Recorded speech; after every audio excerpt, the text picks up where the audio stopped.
you're going to see stuff out there, and it's going to be people overreacting to stories that months from now, we are not even going to remember we talked about. And I would say with this CJ Stroud shoulder/pec issue, that's going to be one of them.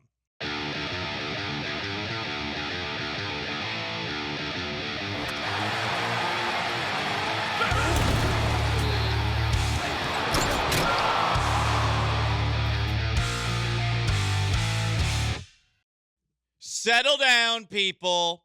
Just because CJ Stroud is not throwing at Houston Texans OTAs doesn't mean that his arm no longer works.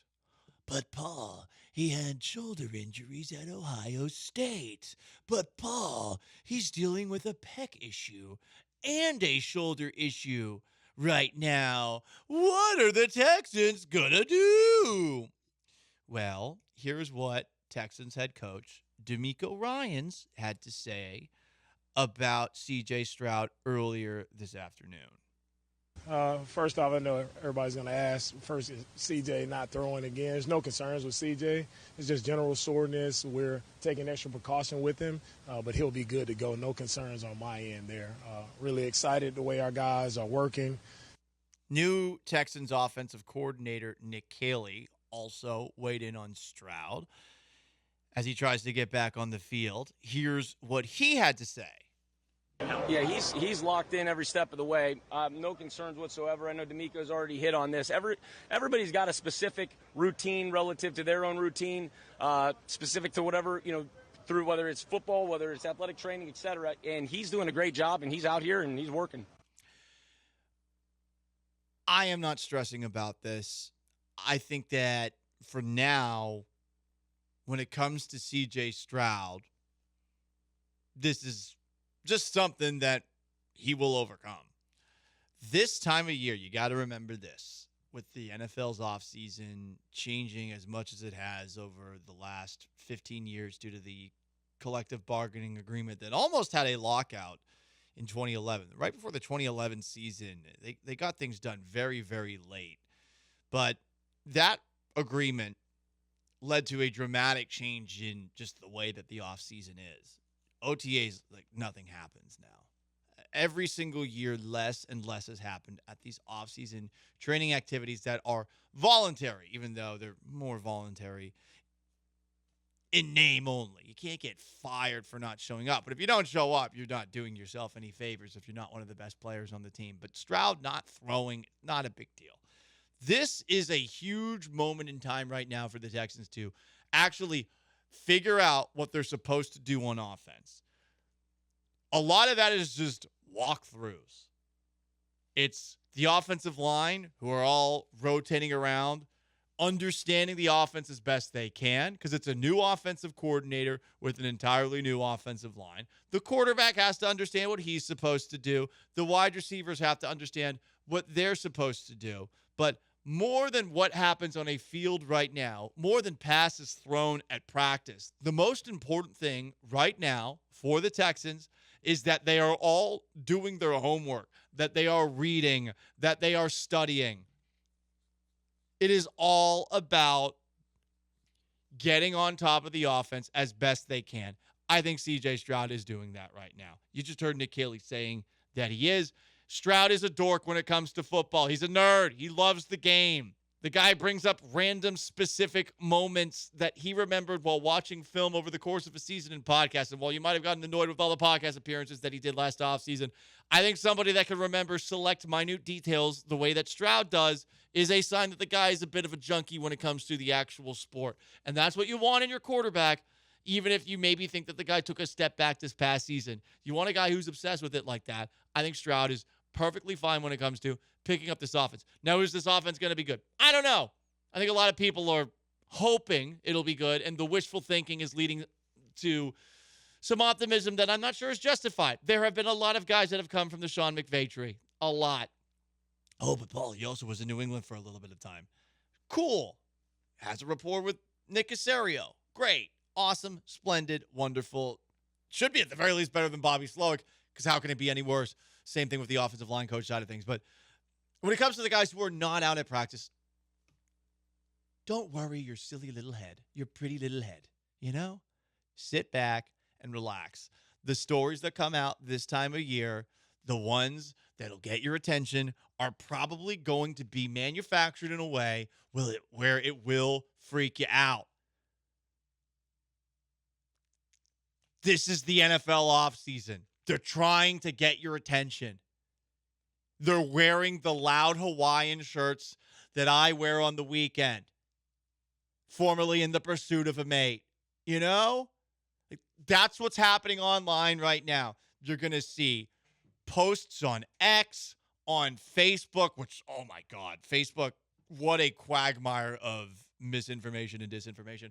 If you go on that, the amount of things that I have seen that have just been completely wrong. One of them was Jose Altuve speaks out about Astros Pride Night in May. Not even the right month. Fake quote was made up. It's insane. But if you're on these apps, Facebook, I would just encourage you to get off Facebook altogether. Facebook is a lost cause. X is a hellscape itself. Instagram keeps you on a little bit too long, as does the TikTok. You're going to see stuff out there, and it's going to be people overreacting to stories that months from now, we are not even going to remember we talked about. And I would say with this CJ Stroud shoulder/pec issue, that's going to be one of them. Ronald Darby, third corner, retiring. Oh my God, the Texans don't have a third corner. The guy's been on 4 teams in 4 years. First off. Second off, you have Derek Stingley and Kamari Lassiter. You have an awesome 1-2 corner combination that might be the best in the league. Oh, but who's our keep CP3? Who is it? Last year, your CP3 sucked. You didn't even know. It was CJ Henderson and Jeffrey Okudah, amongst others. Guess what, guys? Your 1 through 53 will have limitations. There will be depth issues at certain positions. You can't have, an all-star team. You don't have the way that baseball used to be. It's not that anymore, Unless it's the Dodgers. It's one of these things where you're going to have certain weaknesses on your roster. And it is the job of a great quarterback to elevate those weaknesses on the offensive side of things. And it's the job of the great defensive players that you have to make up for some of the players who are average, middle of the road. And some of those are going to be backups. People were concerned about Ronald Darby retiring. You guys, you haven't even seen him play yet. He wasn't even going to make the team. So I'm seeing a lot of these stories about OTAs, and there's a lot of overreaction to it. And I'm just encouraging you, relax. It's none of these stories are going to matter ultimately. I really don't think it. And if you want to, I would rather hear dumb trade ideas than OTA updates. Okay, Kyle Pitts for a 3rd-round pick? No. Oh. I'm saying no to the trade. Oh, okay. But I'd rather hear them. Just throw them at me, and I will answer very quickly. Jonnu Smith, if we're talking Probably 5th? If we're talking 4th-round pick, that's where it gets interesting. Okay. I think about it. I think that they do need some help in the tight end room. I mean, 4th, but you get back next year's 6th from. I'm just doing this. But if David Andrews went, not David Andrews. If Joe Tooney went for a 4th-round pick, I'm just gonna say that's as much as I'm willing to offer. So, just something to keep in mind going forward. You're gonna see a lot of little clickbaity headlines out there. If you're really a diehard interested in the Texans fan, look past those things and look for the interesting little tidbits, interesting quotes that maybe you'll remember from weeks, months from now. But this part of the NFL offseason is just like the NFL draft, the build up to the NFL draft specifically. The combine, yeah. Right. It is inflated with hot air. It is just hot air. There's nothing more than that. So do not let it make you concerned or panic. That's all I'm trying to say. And this is in complete opposition to something that I was taught while over at the Texans flagship. There was never a mandate like some have claimed for me to talk about the Texans. I am honestly of the mindset that no one actually listened to my show, which was great. There was more this idea that you make talking about this urgent. Like, I remember specifically being told, like, yeah, you have to make it so that OTAs seem like they matter. But they don't. They don't. There are topics surrounding OTAs, big picture, that matter. We're actually going to get into a couple later in the week. But I'm just telling you right now, this is not something to be concerned about. And it does feel like all of a sudden the people that are looking at this CJ Stroud injury have perhaps been paying a little bit too much attention to the Astros training and medical staff. There might be a little projection going on here. And that I would understand. Sean's raising his hand. Hand up. That's me. Yeah, I totally understand that. It's more of an annoyance too.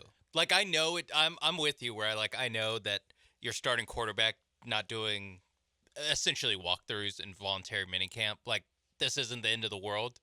But at the same time, I'm 36 hours away from thinking that Yordan Alvarez was going to start this weekend, and then turns out they didn't know he had a broken hand. So it's just the messaging. I get the messaging part is a frustrating thing to deal with at this moment in time. From the Texans, but I would like he's on a different plan. We don't expect him to throw until X. And I'm like, okay, I'm good. I get what you're saying there. Totally get what you're saying there. That said, it doesn't actually matter right now. No, not even that. So this is how all NFL teams operate. Like, NFL teams more than anyone really keep you in the dark when it comes to injuries. Yeah.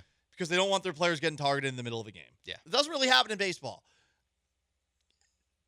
The Texans are not alone in doing this. And I also do not think that they are being remotely close to the Astros and what they have a track record of doing. Somebody had I agree with that. Responded to a post that I put up on X about this, like laughing at everyone talking about the OTAs with like such serious hushed tones. Like, oh no, CJ Stroud's not out there. And this one guy said, like, well, I mean, the Texans do this all the time. And it's like, no, man. The Astros do this all the time. Yeah.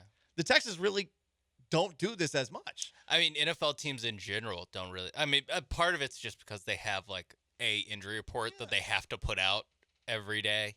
And so you see the progress happening during the season. But right now, they don't need to put out an injury report, so they don't have to give you anything. It's just, if it is nothing to worry about, just like tell us so we don't have to ask you every day. Yes. That's kind of the, like, I would be more at ease if I know tomorrow if they have a press availability for D'Amico Ryans and CJ Stroud isn't throwing tomorrow, he's going to get asked about it again. And I would just like to put that part to rest. That's fair.